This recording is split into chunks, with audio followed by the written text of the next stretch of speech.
Très content de vous savoir nombreux branchés sur OL Télévision. Mesdames et messieurs, bonjour et bonsoir, ça dépend de l'heure à laquelle vous nous suivez. Et bienvenue à cette émission, votre émission Opinion publique, l'émission qui vous donne l'accès de donner votre avis, de donner votre point de vue sur un sujet d'actualité, sur un fait de société. Pour ce présent numéro, nous allons revenir sur l'insécurité à l'est de la République démocratique du Congo, le pays menacé par le mouvement M23 soutenu par le Rwanda. Nous allons également faire un point sur la situation sociale de la République démocratique du Congo. Nous vivons sous une situation sociale précaire et ainsi nous aborderons également les élections qui sont prévues pour la fin de cette année, au mois de décembre. Donc nous allons réunir les trois points, élections, insécurité à l'est de la République démocratique du Congo, la situation sociale, quelle est la priorité. Je vous demanderai d'abord de vous abonner massivement sur la chaîne OL Télévision et sonner, activer la cloche pour ne rien rater de nos différents programmes. Pour décrypter ce sujet, le sujet que je viens de vous annoncer, nous avons le réel plaisir de recevoir pour vous sur ce plateau Jean-Pierre Tissabantou Yamba, monsieur Jean-Pierre Tissabantou, que nous saluons déjà. Bonjour. Merci Yannick, Comment allez-vous? je vais bien, je suis très content d'être votre invité ce matin. Je voudrais d'abord aussi vous féliciter pour le sens élevé d'organisation que j'ai trouvé ici sur les télévisions. Je souhaite à ce que mon Dieu, qui est aussi le vôtre, si nous partageons les mêmes croyances, qui vous aide et vous accompagne jusqu'au point d'atteindre tout ce que vos cœurs désirent parce que trouver les jeunes comme vous avec cette grande entreprise de communication. En cette période où la jeunesse a choisi la délinquance comme mode de vie, ce n'est pas chose facile. Donc, je vous remercie. Je remercie le DG Christophe qui ne dort pas. Je ressens qu'il ne dort pas pour la réussite de l'histoire. Merci beaucoup, monsieur Jean-Pierre Dussabantou Yamba, chers téléspectateurs, chers internautes. Nous vous rappelons qu'il est expert en orientation scolaire. Également, il est cadre de l'AFDCA, un parti politique que vous connaissez très bien. C'est ainsi que nous abordons ce sujet très important pour la société avec ce cadre politique, cet homme politique. Monsieur Jean-Pierre Dussabantou Yamba, nous commençons avec le premier sujet très intéressant, l'insécurité qui se vit à l'est de la République démocratique du Congo. Ça fait des années que le pays est dérangé par cette situation insécuritaire. Plusieurs interventions nous ont été apportées, mais malheureusement, il n'y a aucune solution jusque-là. Nous commençons par cette question. Quel est votre point de vue sur tout ce qui concerne l'insécurité à l'est de la République démocratique du Congo? Qu'en dites-vous? Yannick, je voudrais commencer par rendre un vibrant hommage à tous nos compatriotes qui ne cessent de perdre leur vie à la suite des agressions nous imposées par le M23. Je ne voudrais pas ici poser le langage, il faut que je parle des Kagame. Mon père, sous couvert de son mouvement M23, je voudrais que les armes de ce compatriote reposent en paix. Et je salue les efforts que les forces armées de la République démocratique du Congo ne cessent aussi de déployer pour défendre l'intégrité de notre territoire, pour sécuriser le pays et faire en sorte que les agresseurs Kagame qui convoient, je dirais pour qui envie plutôt la richesse de notre pays, ne puissent pas la récupérer. Ça, ce sont les hommages que je voudrais rendre à ces 10 fils de ce pays, et puisque c'est aussi le mois de mars, le mois de la femme, parce que ceci m'engage également. 85% des personnes victimes des agressions de Kagame sous couvert de 23, ce sont les femmes, les jeunes filles. Je voudrais que toutes ces mamans de l'Est qui passent le mois de mars sous tristesse reçoivent aussi des hommages mérités. je salue aussi les efforts que le président de la République, chef de l'État, ne cesse aussi de déployer pour maintenir la paix. S'il faut alors répondre à votre question, mon point de vue, je crois l'avoir dit avec vous une fois à l'RDP. La seule option que nous devons ici lever, et de façon courageuse, c'est d'assiéger le Rwanda. D'assiéger le Rwanda parce que vous l'avez signalé, ça fait des années, il faut comprendre des décennies, que le pays est encaissé. Dans la première option, la première des choses, nous avons procédé par la diplomatie. Et je ne voudrais pas ici dire qu'elle a échoué. La diplomatie a réussi. Elle a réussi parce que la communauté internationale, les autres pays africains, tout comme les pays du monde, et ils sont aujourd'hui informés et conscients que le Congo est agressé par le Rwanda. Mais nous ne pouvons pas se m'attendre que comme ils sont informés, qu'ils viennent agir à notre place. Non, dès lors que le premier point, la première option qui est la diplomatie n'a pas échoué, mais les objectifs ne sont pas atteints, c'est que Kagame et les M23 ne se sont pas convertis, ils n'ont pas accepté d'abandonner le territoire congolais. Nous devons prendre la deuxième option, la levée la plus courageuse d'ailleurs, qui est la guerre. C'est-à-dire que le chef de l'État, après toutes les procédures constitutionnelles suivies, conserver d'un grand matin, d'un bon matin, qui traite d'un état de siège, d'un état de guerre plutôt. Cette fois-là, tous tristes et fatigués de ce qui se passe à l'Est, allons prendre des armes et allons assiéger le Rwanda. Il faut que Kagame se sente un peu menacé dans sa peau. S'il se réveille un bon matin, sa sécurité l'informe qu'il n'y a pas de sortie aujourd'hui. Le Congolais, le Congo a assiégé le Rwanda et on annexe directement le Rwanda. Elle devient une 7e province de la démocratique du Congo. Justement avec ça, ne voyons pas que l'état de guerre peut apporter à la perte des vies humaines. Bon, ne craint-on pas qu'il y ait beaucoup de morts du côté congolais? J'ai signalé ici qu'après avoir suivi toutes les dispositions constitutionnelles, c'est vrai que je ne suis pas expert en la matière, je sais que décréter un état de guerre, c'est une décision qui intervient à la suite de plusieurs étapes franchies.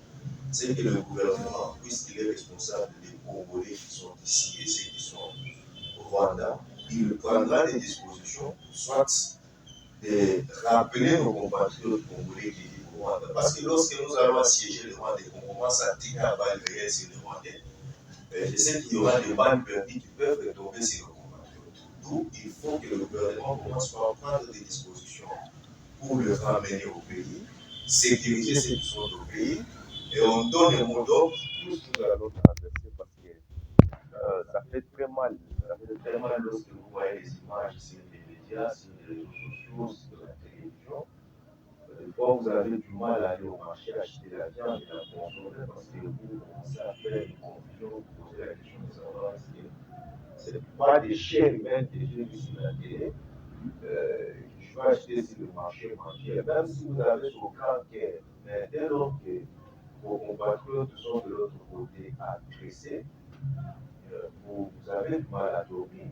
Vous avez du mal à dormir. Moi, personnellement, la prière qui ne cesse de faire mention de nos compatriotes de l'Est, je ne fais que les recommander dans le Seigneur. Mais le Seigneur nous a déjà donné l'intelligence, nous a déjà donné tous les possibles moyens d'agir.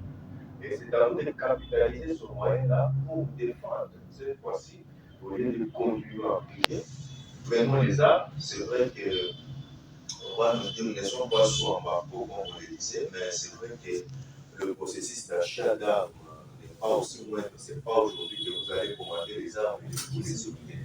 Mais je voudrais que le peu que nous avons déjà, Que nous les utilisons contre capitalisons-les, utilisons et tirons sur le Rwanda dans son territoire. Mais aujourd'hui, l'Union Média a révélé que le Rwanda est sur le point d'annexer les parties conquises déjà par le M23 au Rwanda. Que tu passes à point. Donc, c'est le point d'annexer les parties conquises déjà par le M23 au Rwanda. Que dites-vous par rapport à cette annexion de ces parties-là, congolaises, vaincues, conquises par les M23, et que le Rwanda veut les annexer dans son territoire national. Ne voyez-vous pas que le Rwanda a pris de l'ascendant devant la RDC? Merci Yannick pour la question. Je parlais ici de la deuxième option très courageuse que nous devons lever. Et je suis tout dépendant de moi, même au terme de cette émission, elle devrait être opérationnelle. Parce que plus nous nous dormons, voilà maintenant ce que le Rwanda est en train de faire. Son objectif, c'est de conquérir la partie du pays la plus riche, qui est l'Est, parce que là, vous connaissez qu'il y a des minéraux, il y a des cobalt, il y a tout ce qu'il faut pour que le Rwanda survive. Donc, le Rwanda considère l'Est du pays comme son respirateur. Et il va à tout prix conquérir cela. Nous devons aussi traverser.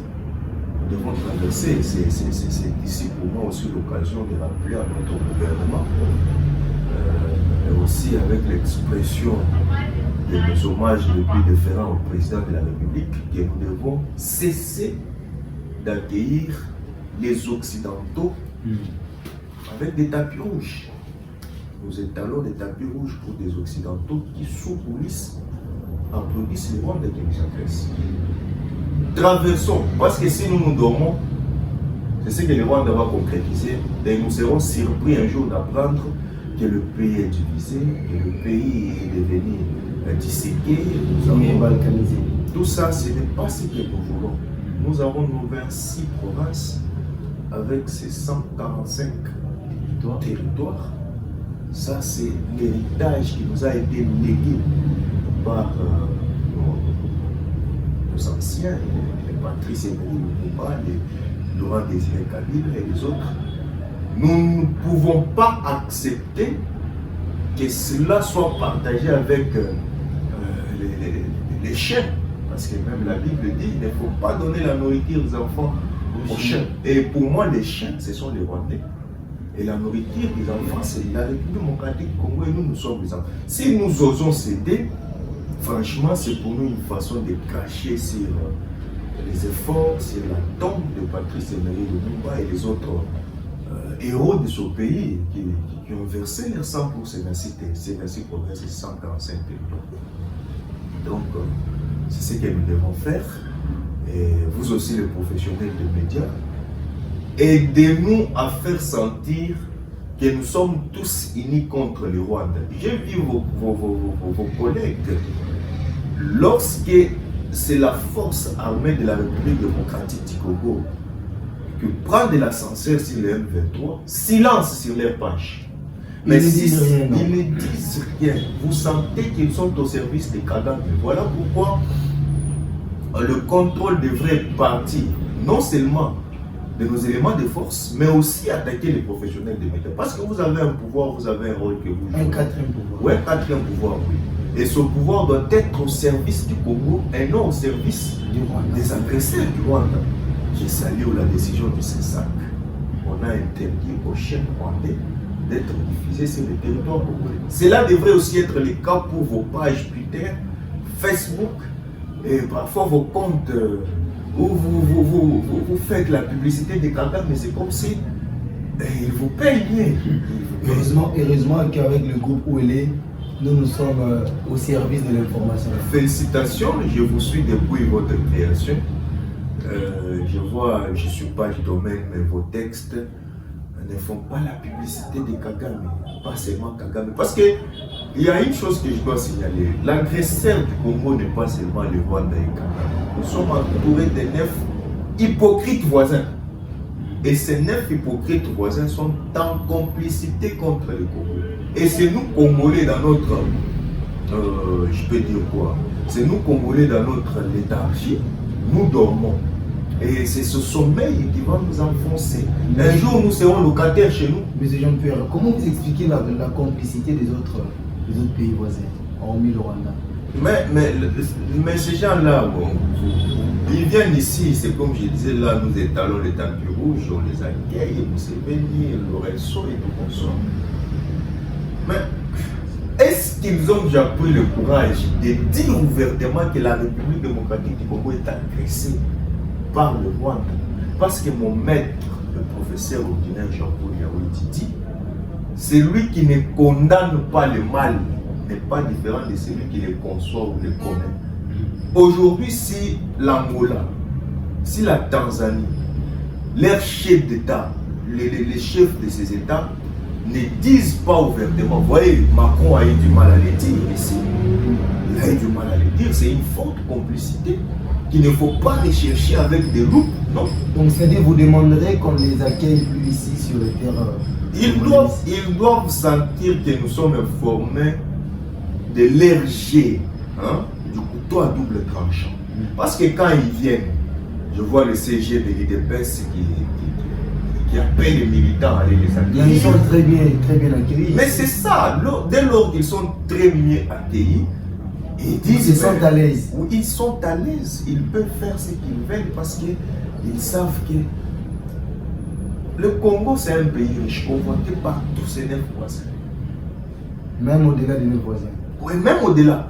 Macron arrive, bon, pas seulement Macron, un chef d'un pays arrive, il ne trouve pas les tapis rouges. Il voit que ce n'est pas le président de la République qui va l'accueillir, pas même le Premier ministre, mais on l'envoie un ministre provincial de l'Intérieur, par exemple. Pas même le gouverneur, on l'envoie un ministre provincial. Il va sentir qu'il y a maintenant un danger. Là, ils prendront les choses au sérieux. Mais quand ils viennent, nous allons là, nous mobilisons nos drapeaux, les militants. Est-ce que là, ça ne va pas être une forme de manque de respect? Non, mais la diplomatie, elle a été déjà appliquée parce que les couleurs, ce qui donne de bonnes couleurs à la diplomatie, c'est aussi l'accueil, hein? Les protocoles et tout consort. Mais nous avons déjà appliqué tout ça. Le chef d'État fait des voyages, bien sûr, critiqués par ceux qui n'ont pas compris l'essence. Maintenant, ça a échoué. Il n'a pas été compris par ceux qui veulent prendre le pays, le Congo, comme leur arrière-cour. Ils n'ont pas compris ça. Donc, lorsqu'ils viennent, nous n'étalons pas les tapis rouges, nous n'allons pas les accueillir. Ce n'est pas un manque de respect, mais ils vont comprendre que ces gens ici, ils ont compris déjà notre second plan. Ils ont compris que nous les embrassons, mais derrière, il y a un couteau avec lequel nous les poignardons. Ils vont changer de position. Donc, je pense que c'est ce que nous devons faire et c'est une décision très courageuse que nous devons prendre. Mais est-ce que cette décision ne va pas soulever la communauté internationale contre la... Pourquoi cette communauté internationale ne se soulève pas lorsque le M23 frappe? Parce que ça se sent. Le pays se tourne toujours vers l'extérieur et poignardé, ou soit même manifester un désarroi envers ces mêmes personnes à qui nous allons à tout moment chercher solution. Est-ce que ça ne va pas entraver les relations entre la RDC et la communauté internationale, d'autant plus que ces relations ont été déjà rajeunies? Monsieur Yannick, le Rwanda qui agresse la République démocratique du Congo, ces relations ne sont pas entravées ou son agression n'a pas impacté négativement ses relations avec la communauté internationale. Nous avons vu même les Macron décaisser, la France décaisser les 20 millions pour soutenir le 23. Mais ils l'ont fait tout en sachant que ce que nous faisons ici, c'est au détriment de la République. Mais si nous aujourd'hui nous traversons, bon, acceptons de sauver notre pays et rompre même des relations avec des hypocrites, au lieu de pouvoir privilégier les hypocrites, au détriment de nos populations qui tombent. C'est des dizaines et des dizaines de Congolais qui perdent leur vie chaque jour. Si peut-être nous ici à Kinshasa, nous sommes blessés. Il y a des tirs et cela, ça a un impact à tous les niveaux, un impact psychologique sur le développement de nos compatriotes de l'Est. Il y a des gens qui souffrent de problèmes mentaux là-bas. Ils sont là. Le pays n'a pas de centres spécialisés, de centres psychanalytiques ou psychologiques pour les prendre en charge. Mais nous devons arrêter cette hémorragie. Et la seule bonne façon de le faire, le chef de l'État, garant de bon fonctionnement des institutions, doit prendre une décision courageuse.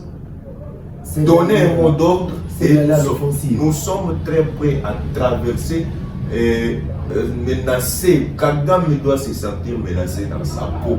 Tout justement, M. Jean-Pierre, croyez-vous que l'armée congolaise aujourd'hui est mieux équipée pour mieux faire face à l'armée rwandaise? Je suis convaincu. Le nettoyage a eu lieu. Nous avons, le chef de l'État a réussi quand même à mettre de côté tous les infiltrés.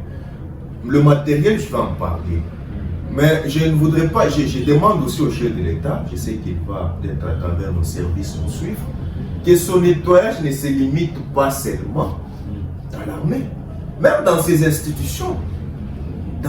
Il y a des hommes politiques, les hommes politiques avec lesquels, les hommes politiques où dans leur maison on retrouve des munitions de guerre.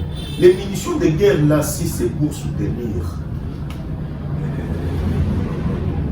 FARDC, il faut que ça soit de façon propre. Pourquoi vous allez d'abord le cacher? Nous avons demandé. Il y a eu des avions de guerre, vous les avez baissés. Capitalisons d'abord les pays de moyens. Chez nous on dit c'est le bâton avec lequel vous avez armé, c'est celui-là qui va vous aider à tuer le serpent. Si vous attendez à avoir un gros bâton, mais le serpent, vous serez vraiment mordu par le serpent. Voilà pourquoi moi je voudrais que les armes que nous sous-estimons, que nous estimons qu'elles ne sont pas efficaces, essayons d'abord de les ajuster, de les fixer sur Kagame d'abord. Et est-ce que ça ne va pas tirer? Ça va tirer. Avec le temps, nous ne sommes pas sous embargo. Vous avez suivi le professeur Jacques Jean-Claude Tshimouba expliquer le processus qu'il faut suivre pour acheter les armes. Ce n'est pas aujourd'hui que vous les commandez, vous les avez. Mais plus, je sais que le gouvernement a déjà commandé. Mais en attendant que cela vienne, agissons avec les peu de moyens que nous avons. Même s'il faut sortir nos machettes de nos maisons, ce sont aussi des armes. Nous allons traverser et envahir, assiéger le Rwanda. Fini. Dès lors que Kagame est récupéré, je pense qu'on annexe le Rwanda, il devient la 27e province de la République démocratique. Donc, c'est-à-dire qu'il faut aller à l'offensive même avec le peu de moyens que nous disposons. Le peu de moyens. Merci beaucoup, chers internautes, chers téléspectateurs, pour nous suivre sur OLED Télévision. Nous vous rappelons, avant d'avancer avec cette émission, abonnez-vous massivement sur la chaîne OLED TV et activez la cloche pour ne rien rater de nos différents programmes. On revient tout justement, nous parlions de l'insécurité qui se vit à l'est de la République démocratique du Congo. Le pays n'est pas seulement dérangé par la situation sécuritaire à l'est de la RDC, la situation sociale aussi est précaire. Vous voyez, est-ce qu'aujourd'hui, comment vous comprenez, quelle est votre opinion par rapport à la situation sociale ici en RDC? Il y a famine par-ci, il y a famine par-là, il y a dérangement, il y a mauvaise situation alimentaire, il y a beaucoup de choses qui entravent en fait la situation sociale en RDC. Que dites-vous par rapport à cette situation sociale? Monsieur Yannick, je dois moi reconnaître ici que la République démocratique du Congo traverse une période de basse conjoncture, surtout sur le plan économique. Et cela, c'est avec raison. Ça fait 1 ou 2 trimestres, non, je dois parler de semestres, que ce pays n'a pas un ministre de l'économie, ça vous le savez. Et dès lors qu'il y a l'absence d'un ministre de l'économie, c'est une impasse et que la régulation sur le marché en termes de prix soit effective, que les prix soient réglementés. Les commerçants aujourd'hui se réveillent les grands matins, chacun fixe, taxe, comme il fait. Tout ça, c'est normal que l'on constate l'augmentation des prix, l'inflation, tout ça. Donc, il y a une responsabilité, et cette responsabilité revient au gouvernement de notre pays. Franchement, c'est un gouvernement, j'assume mes propos, qui n'est pas le chef de l'État. Parce que le président de la République, avant son accession à la magistrature suprême, le peuple d'abord reste le seul slogan qui accompagnait ses discours. Mais le peuple d'abord était le slogan du chef de l'État dès lors qu'il était encore seul. Mais lorsqu'il a formé un gouvernement à travers le Premier ministre, le peuple d'abord est disséqué en autant de ministères. le ministre de l'économie doit s'occuper de son secteur pour régulariser le fonctionnement de son secteur. Celui de l'enseignement supérieur, celui de l'ETP, Ce sont ces gens à qui le pourcentage du peuple d'abord a été attribué. Ils ne sont pas à la hauteur de leurs tâches. Je demande au chef de l'État, nous avons entendu des murmures récemment qu'il y a remaniement, mais ça tarde. Pourquoi? Il faut faire partir tous ces gens, les renvoyer au chômage. Je sais qu'ils ont déjà des parcelles qui vont leur permettre de continuer leur vie. Parce que les parcelles à Kinshasa ici, ce sont des services générateurs. Qu'ils partent d'abord au chômage, qu'ils laissent la place cette fois-ci aux jeunes qui peuvent mieux faire et accompagner le chef de l'État. La situation sociale, elle est vraiment compliquée. Faisons confiance au chef de l'État. Mettons de côté ce gouvernement qui ne l'aide pas. Je crois que dans les jours à venir, ça sera normal. J'ai vu hier, parlons de taux d'échange et tout consort, une note. Je ne confirme pas son authenticité. Où on vous dit que le gouvernement a déterminé qu'un dollar doit revenir à 2035 francs, quelque chose comme ça. Nous avons un gouvernement très pressé à prendre des décisions. Nous en parlerons dans le dernier point de la grève de l'enseignement supérieur et universitaire. Le gouvernement est très pressé à prendre des décisions, mais c'est l'accompagnement, les mesures d'accompagnement de ces décisions qui n'existent pas. Et même lorsqu'il prend la décision de réguler, de taxer, de délimiter le taux de dollar à un tel prix, mais ce n'est pas ça le problème. Aujourd'hui, je sors un peu de ma casquette politique pour devenir scientifique. Si nous sommes confrontés à toutes ces situations, aujourd'hui, des crises et tout consort, c'est parce que le Congo s'est fait un pays exportateur au lieu d'être importateur. Nous avons tout dans ce pays. Nous avons tout dans ce pays. Il y a des minéraux, il y a des cobalt, il y a des diamants, il y a des bois. Si nous capitalisons toutes ces richesses, nous serons des pays importateurs et non exportateurs. Mais comment les utiliser en ce moment? Mais c'est le gouvernement qui doit tout faire pour qu'elles soient, pour que ces richesses soient. Oui, bien évidemment, ça demande un coût pour la production. Justement, vous parlez de l'embargo qui a été élevé, mais il faut acheter des armes. Mais s'il y a moyen, il y a des moyens pour acheter des armes. Ces moyens doivent être centralisés. Il faut acheter des armes pour sortir de la situation sécuritaire, soit il faut miser sur la production interne. Les armes, là, je ne suis pas chimiste, je n'ai pas aussi fait la polytechnique ou quoi que ce soit pour avoir de l'expertise dans la fabrication d'armes. Mais elles sont fabriquées, sauf erreur de ma part, avec des matières premières. Qui se trouvent bien évidemment chez nous dans ce pays. Et je confirme ici que le Congo devrait avoir une usine de fabrication d'armes. Et c'est possible. C'est possible. Mais il faut, pour que cela soit possible, nous devons avoir un gouvernement d'hommes politiques. Nous avons aujourd'hui la mauvaise définition du concept de politique. Moi, psychologue de mon état, je sais que la politique, c'est en termes clairs, servir la nation. Et le service à la nation doit être au premier plan avant même nos besoins. Mais qu'est-ce qui préoccupe les politiciens actuellement? Tu es nommé ministre, tu habites Bandal, tu quittes Bandal, tu vas habiter la Gombe où tu dois commencer à payer 1 million de francs congolais par mois. Seulement pour le logement, ton logement. Donc tout ça, ce sont des choses, je pense qu'il devrait même y avoir des concours pour devenir ministre, comme ça. Tous ces inadaptés, permettez-moi le terme, qui n'aident pas le président de la République à matérialiser son projet de société, devraient être mis de côté. Il faut aussi des moyens humains. Là, je crois que nous allons en parler lorsque nous évoquerons la question de la grève au niveau de l'enseignement supérieur et universitaire. Parce que c'est au niveau de l'enseignement supérieur et universitaire où on forme, ou soit au niveau du système éducatif, où on forme la main-d'œuvre qui doit vraiment participer à la recherche des solutions aux problèmes auxquels ce pays est confronté. Mais nous avons l'INBTP ici. L'INBTP, on forme des ingénieurs. Mais lorsqu'il faut faire des chantiers dans ce pays, on fait appel aux Chinois, on fait appel. D'abord, il y a l'absence de confiance en soi. C'est ce que nous disons aux Congolais. Nous sommes beaucoup plus préoccupés par la prière, le lundi, mardi, mercredi, jusqu'au dimanche.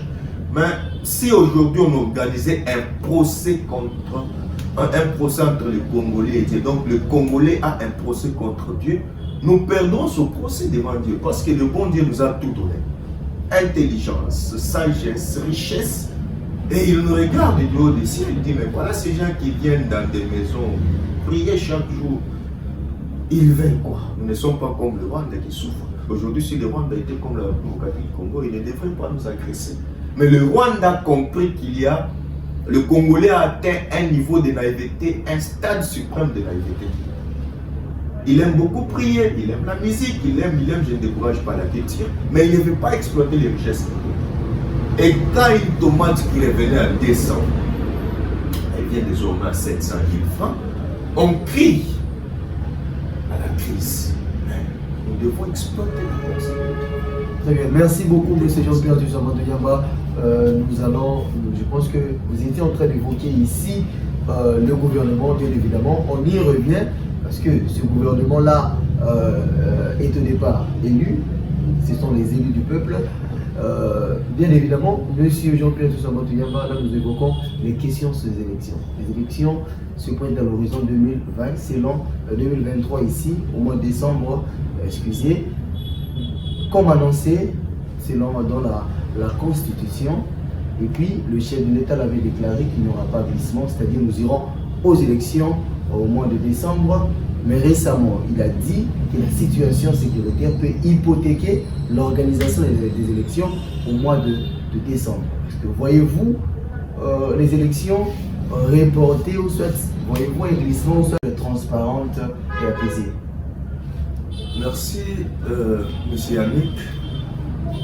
Je dois d'abord commencer par vous féliciter parce que lorsque vous vous présentez devant vos caméras, vous reprenez exactement, sans vouloir faire des interprétations, les discours de politique. Le chef de l'État a dit que la situation sécuritaire à l'Est peut hypothéquer. Mais vous le dites comme ça. C'est pas ce que les Congolais de la rue racontent. Les Congolais de la rue, surtout le camp des opposants. Et ils ont déformé le message du chef de l'État pour dire qu'il n'y aura plus d'élection. Bon, c'était aussi un malentendu qu'il fallait lever et demander aux gens de comprendre les concepts. Nous avons besoin d'un processus électoral inclusif. Peut-être que le mot inclusif, les gens ne le comprennent pas bien. Échappe à l'entendre. Le Congolais, lui, ne comprend rien. Le Congolais ne comprend rien. C'est quelqu'un, le bon Dieu a déjà tourné son dos au Congolais parce que son incompréhension est à 1000 km. Que veut dire le concept inclusif? Nous avons dit ici que nous avons 26 provinces et 145 territoires. Aujourd'hui, pour que le président qui sera élu, ou soit les députés, soit légitime, il faut la participation de tous les Congolais de ces provinces et de 145 territoires. Mais dès lors qu'il y a une grande partie de ce pays agressée et que le chef d'État dit que cette situation peut hypothéquer les élections, il n'a pas dit qu'il n'y aura pas d'élection. Donc c'est une probabilité. C'est une probabilité. Nous avons connu cette situation en 2018. Initialement prévu pour, je crois, c'était le 18 ou le 20 décembre. Mais les élections ont eu lieu dans son pays le 31 décembre. Il y a eu quelque chose qui avait fait en sorte que le processus soit impacté. L'affaire électorale ne concerne pas seulement le chef de l'État. Parce que je sens, les gens veulent déverser toute une responsabilité de ce processus sur les épaules du chef de l'État. Mais revenons dans le concept de l'inclusivité. Cela demande la participation de tout le monde. Tout Congolais doit être mobilisé pour la réussite de ce processus. Mais si nous-mêmes nous formons, nous sommes à la fois acteurs d'un projet et ennemis de ce même projet. D'un côté, nous sommes pour les élections, de l'autre côté, nous sommes contre. Est-ce qu'il faut responsabiliser le chef de l'État? J'ai avec moi ici le communiqué de presse numéro 014 classé, je crois, c'est le communiqué d'hier, où la Commission électorale nationale indépendante porte à la connaissance de l'opinion publique que dans la nuit du mercredi au 8 mars, du mercredi 8 mars au jeudi 9, le centre d'inscription des électeurs situé à l'école primaire de Ndélé à Boutou et dans le territoire de Béni a été attaqué par des personnes armées non autrement identifiées. Je ne voudrais pas venir la suite parce que nous courons derrière le temps. Ça sont les Congolais. Ils se sont mobilisés pour attaquer un centre d'inscription. Et ce sont ces mêmes Congolais qui veulent qu'il y ait élection dans ce pays. Parce que quand vous attaquez un centre d'inscription, si j'avais poursuivi la lecture, vous apprendrez que le matériel, un agent de police, combien de sécurité, africain de sécurité, a été grièvement blessé, le matériel abîmé, emporté. Mais il faut encore du temps pour reprendre le matériel à Kinshasa et le ramener dans ce centre d'inscription. Et dès lors que la CENI a déjà promulgué programme pour publier plutôt un chronogramme, un calendrier. Maintenant, vous, par votre disposition, donc congénitalement investi du pouvoir de la haine, de destruction, vous allez vous attaquer, vous abîmer. Mais ça va impacter le processus. Ce n'est pas seulement la situation de l'Est. Parce qu'aujourd'hui, les gens disent, non, Félix, il met en place des dispositions pour se maintenir longtemps au pouvoir. Je regarde les caméras et j'ai dit, l'union sacrée, dont le chef est le président de la République, nous n'avons pas perdu ces élections. Donc, vous vous appuyez également sur l'opinion du député national qui a bien dit que, vu la situation sécuritaire, vu la situation sociale précaire ici en RDC, on ne devrait pas penser aux élections, plutôt penser à la situation sécuritaire, à la situation sociale qui gangrène le pays. Mais il a raison. Il a raison. Moi, je vous donne un exemple. Nous habitons Ipen, par exemple. C'est un exemple que je donne, ce n'est pas chez moi, mais nous habitons Ipen. Et nous devons sortir le 20 décembre pour voter. Il faut le pied sur la rue, les balles qui commencent à crier. Qui ira au centre voter?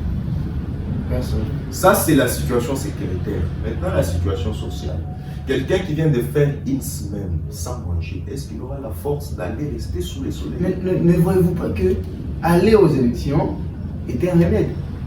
Quelque part, parce que vous avez soulevé bien évidemment ici au cours de cette émission même, que les dirigeants qui sont au pouvoir, il y en a qui sont des incompétents, que vous venez de soulever, qui ne sont pas à la hauteur de leur tâche. Maintenant, ces dirigeants qui ne sont pas à la hauteur de leur tâche, ne voyez-vous pas qu'on devrait placer d'autres dirigeants, que ce soit maintenant les dirigeants qui soient à la hauteur de leur tâche? Mais comment ils vont y arriver? C'est seulement par les élections. Comment mettre de côté les élections? Comment dissocier élections et de la situation sociale et sécuritaire ici en RDC? Je ne voudrais pas que cette partie de l'émission soit extraite pour donner de la chance aux politiciens qui ne fait... Parce qu'il y a des politiciens qui sont contre le développement de ce pays. Je ne voudrais pas citer leurs noms, vous les connaissez. Voter, c'est un droit fondamental. Je suis pour qu'il faut qu'il y ait des élections dans ce pays pour que les politiciens qui n'ont pas servi la population soient sanctionnés. Donc qu'il y ait élection quoi qu'il y ait élection, mais que cette élection soit inclusive, c'est que et les Congolais de l'Est. Donc c'est-à-dire, aussi longtemps que la situation sécuritaire n'est pas résolue, il n'y aura pas d'élection. Bon, le gouvernement de la République, je ne voudrais pas dire qu'aussi longtemps que la situation de l'Est ne sera pas résolue, il n'y aura pas d'élection, parce que nous avons connu les élections dans ce pays en 2006, en 2011 et en 2018. La situation de l'Est était telle qu'elle est aujourd'hui. Mais le gouvernement a son pouvoir de délocaliser le bureau de vote, identifier les zones totalement insécuritaires, dire, bon, comme ici il y a l'insécurité, on déplace le bureau vers telle zone et mettre en place des dispositifs pour délocaliser aussi les électeurs. Mais le gouvernement a le comment pouvoir. on gardera l'exclusivité? D'autant plus que il y a des populations qui sont aujourd'hui dans des territoires sous couvert de 23. Non, mais j'ai dit ceci. Nous sommes à Béni. Lorsqu'on dit par exemple qu'à Bounia, c'est la partie est du pays. Oui. Mais à Bounia, par exemple, il n'y a pas affrontement entre les FARDC et les M23. Parce que les activités tournent normalement là-bas. On peut concentrer les bureaux là-bas, mais mettre en place des dispositifs, c'est-à-dire pour les moyens de transport. Mais pas avec ce gouvernement, parce que ce gouvernement, c'est un gouvernement défaillant, j'assume. Il ne fera pas ça. Donc, c'est-à-dire qu'il doit y avoir remaniement avant les élections. Il doit y avoir, en tout cas avec ce gouvernement, on ne peut pas aller aux élections. Il faut qu'il y ait d'abord. Je dis qu'on ne peut pas aller aux élections avec ce gouvernement. Pourquoi? Je suis de l'Union sacrée. Je suis cadre de l'Alliance des forces démocratiques du Congo. C'est un parti de l'Union sacrée. Vous suivez des divergences. Vous suivez que le ministre des Finances, Nicolas Kazadi, et le patron de la CENI, Denis Kadima. Ils ne parlent pas le même langage, ils ne mettent pas sur la même longueur d'onde sur le plan finance. Mais j'ai dit que ce n'est pas avec ce gouvernement qu'on doit aller aux élections. Il faut un gouvernement de personnes ayant toutes les facultés en place. Un gouvernement qui comprendra que non, à ce moment où il y a affrontement, nous devons délocaliser les bureaux de Séléma vers Ngaliema et mettre en place les moyens de transport et la sécurité. Parce que si vous mettez les moyens de transport sans sécurité, je dis que les infiltrés, là, les rebelles qui attaquent la population de Séléma vont plutôt l'attaquer, même lorsqu'il faut monter prendre. Donc c'est-à-dire avec la solution que vous venez de donner, de délocaliser la population, il n'y a aucune raison qui peut hypothéquer les élections. Non, il n'y a aucune raison, sauf si les chefs de l'État en écoutent autre. Là, nous reviendrons pour commenter. Là, c'est votre solution. Oui, mais la solution ici, c'est quoi? Le président de la République doit instruire à son premier ministre. Le remaniement doit avoir lieu. Si c'est peut-être la rentrée parlementaire qu'ils attendent. Si seulement ça n'est pas lieu. Bon, le remaniement, impérativement, il faut qu'il ait lieu. Si seulement il n'y en a pas, donc il faut qu'il y ait un remaniement. Nous avons perdu déjà 3 ou 4 ministres dans ce pays. Il y a le ministre de l'économie qui est absent, il y a le ministre de Chérubin Okende, il y a les autres qui sont partis. Mais comment on peut avoir Yannick qui est à la fois ministre de la communication, Yannick qui est à la fois intérimaire au ministère de l'économie? Est-ce que le pays peut marcher comme ça? Il n'est pas quand même un robot. Donc le remaniement doit avoir lieu. Cette fois-ci, on doit mettre des personnes qui doivent faire en sorte que le 20 décembre 2023, parce que la priorité pour le moment, c'est les élections. Bien évidemment, M. Jean-Pierre Tizangantou, c'était ça vraiment la thématique, la problématique avec cette émission, entre la situation sécuritaire et la situation sociale et les élections. Quelle est la priorité? La priorité, je le disais là, la priorité c'est les élections, mais pas avec ce gouvernement. Parce que ça c'est un gouvernement Monsieur Jean-Pierre, comme je le disais ici, donc avec votre opinion, priorisant les élections, vous ne partagez pas le même avis que les autres qui penseraient peut-être qu'il doit y avoir, qu'on doit d'abord penser aux problèmes concernant la situation sociale et la situation sécuritaire avant les élections. Vous ne partagez pas cet avis? Non, nous ne mettons pas sur la même longueur d'onde que les uns. Moi, je parle des élections comme une priorité. Je donne même des préalables qui peuvent faire en sorte que cela soit une effectivité. Lui, son souci, c'est quoi? Il veut se maintenir longtemps à l'hémicycle. Mais il doit être, parce qu'un député pour agir en ce moment, doit accepter de revenir auprès du peuple, le souverain primaire de la démocratie, pour se faire évaluer. Parce que en psychologie, on dit que c'est impossible d'être à la fois sujet observateur et sujet observé. Si vous êtes sujet observateur, il faut qu'il y ait des observés. Et les observer en termes politiques, c'est la population. Pourquoi lorsqu'on annonce qu'il y aura élection en telle date, les élus cherchent des échappatoires? Non, il faut d'abord ceci. Alors que c'est un meilleur Moi, moyen j'ai dit qu'il faut aller aux élections de renouveler Le leur 20 décembre 2023, il faut aller aux élections. Et je donne même le préalable. Premier préalable, il faut remanier le gouvernement parce qu'avec ce gouvernement, il n'y a pas d'assurance. Il n'y a pas d'assurance avec ce gouvernement. Le 2, il faut veiller à la situation sécuritaire. Et cette situation sera veillée que par le nouveau ministre de l'Intérieur et celui de la Défense. Pas ceux qui sont en place. Non, mais il y a des tueries chaque jour ici, même à Kinshasa. Bon, l'agression, ce n'est pas seulement à l'Est. Même ici à Kinshasa, il y a des tueries, il y a des kidnappings, il y a des boulots qui sortent avec des machettes. C'est en pleine capitale où il y a un ministre de l'Intérieur, un ministre provincial de l'Intérieur. Le siège des institutions, c'est ici. Et vous dites quoi? Nous avons des ministres compétents. Ils doivent d'abord partir, laisser la place aux jeunes courageux et révolutionnaires qui doivent venir organiser les choses de telle sorte que le 20 décembre, de grand matin, tous les Congolais devant les urnes pour sanctionner tous ces médiocres. Merci beaucoup, M. Jean-Pierre, pour votre opinion, votre analyse. Chers internautes, nous vous rappelons que nous sommes sur OLD Télévision. Abonnez-vous massivement et activez la cloche pour ne rien rater de nos programmes sur cette chaîne. Bien, puisque vous étiez en train de parler du remplacement, que les vieux soient remplacés par les jeunes. Parlons de la jeunesse.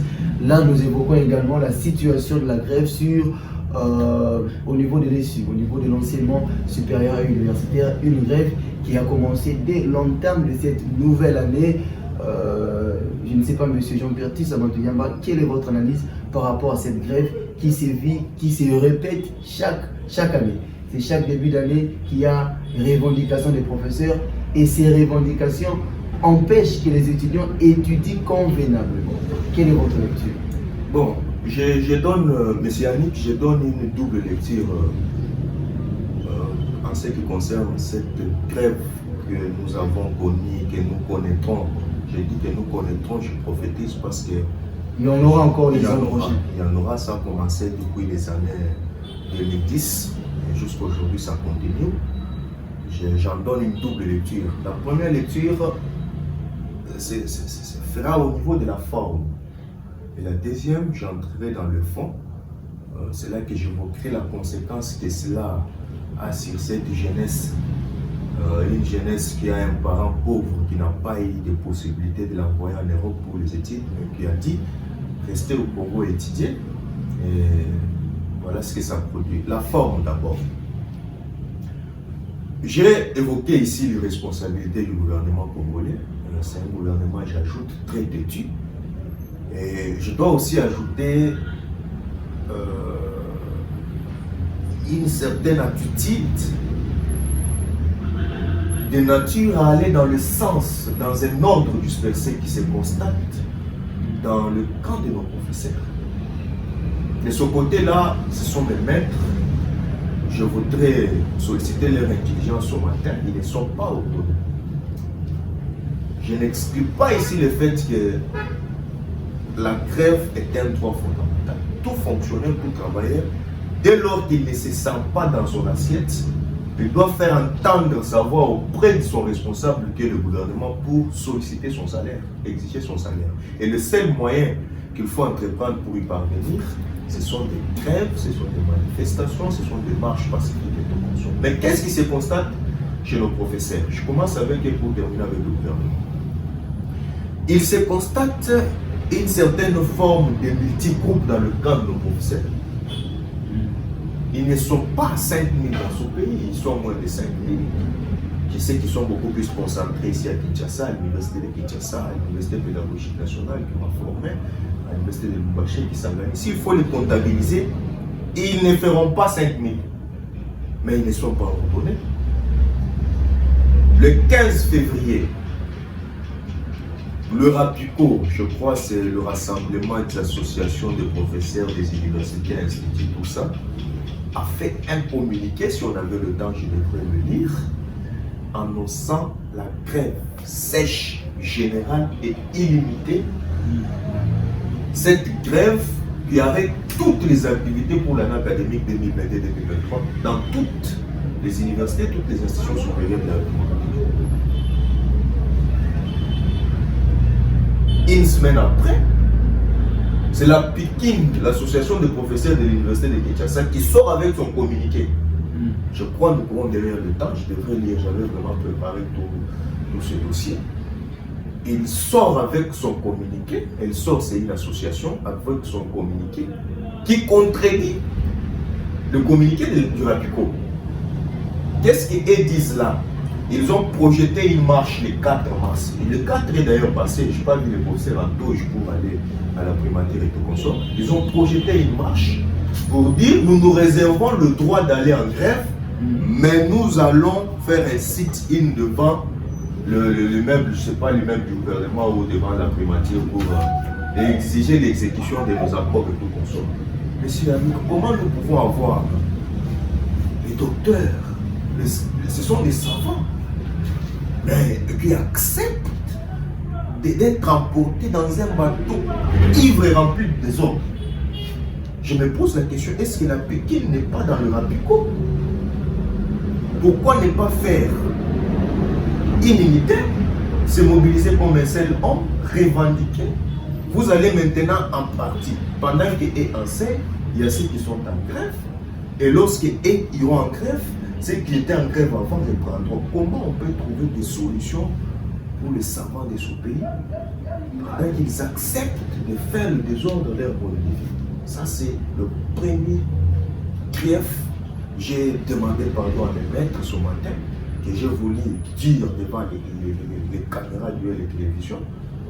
C'est une façon aussi pour moi de les ramener à l'unité, qu'ils soient unis et qu'ils militent. J'étais ministre des Affaires académiques à la coordination estudiantine de l'Université pédagogique nationale.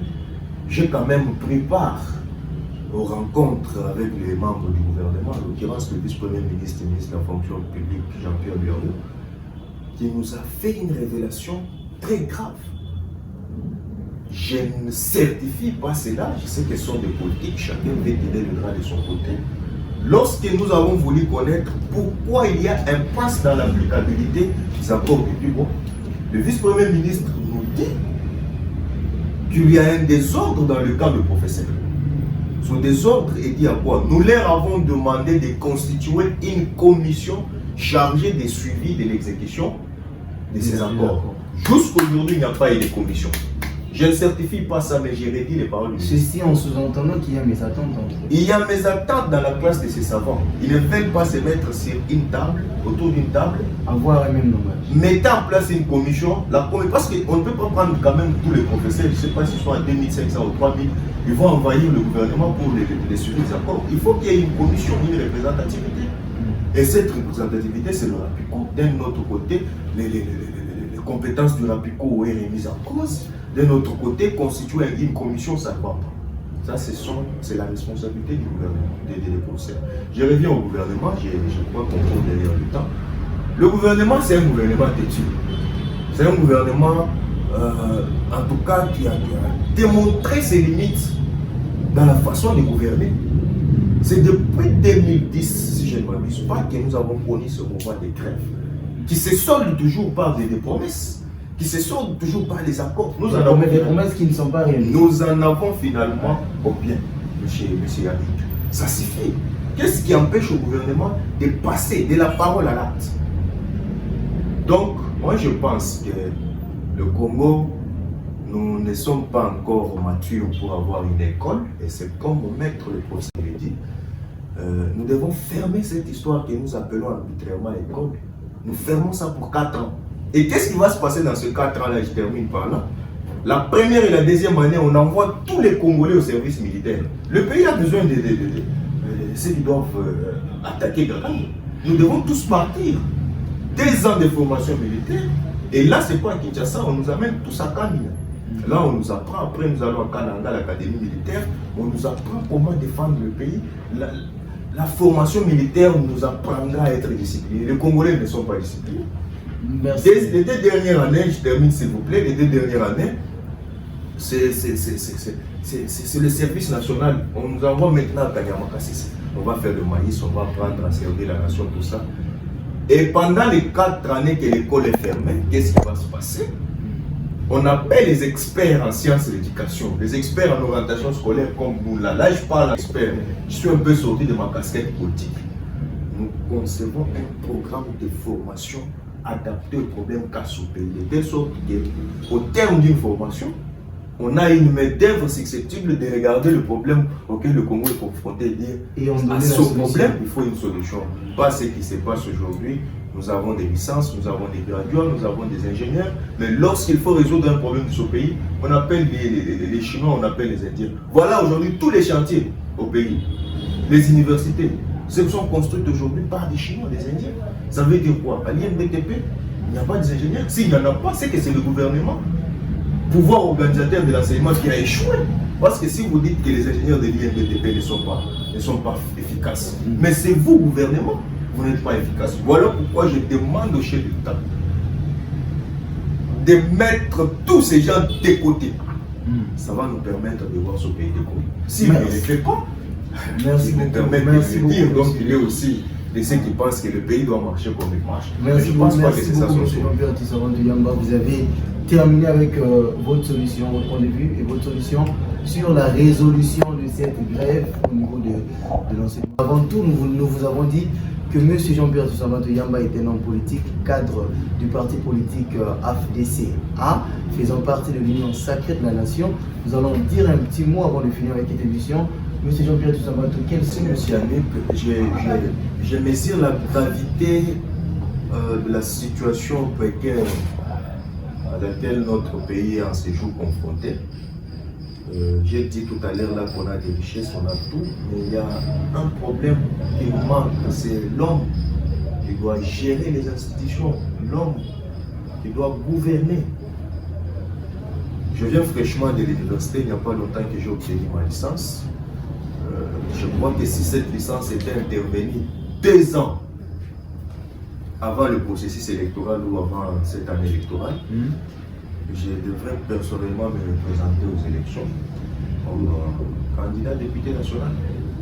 Pas ici à Kinshasa, chez moi. J'ai saisi même de cette occasion pour aussi souhaiter une fête, c'est le mois de mars qui continue à toutes les mamans du Kasaï central, en particulier ceux de mon territoire de Dibaya, qui reçoivent mes salutations.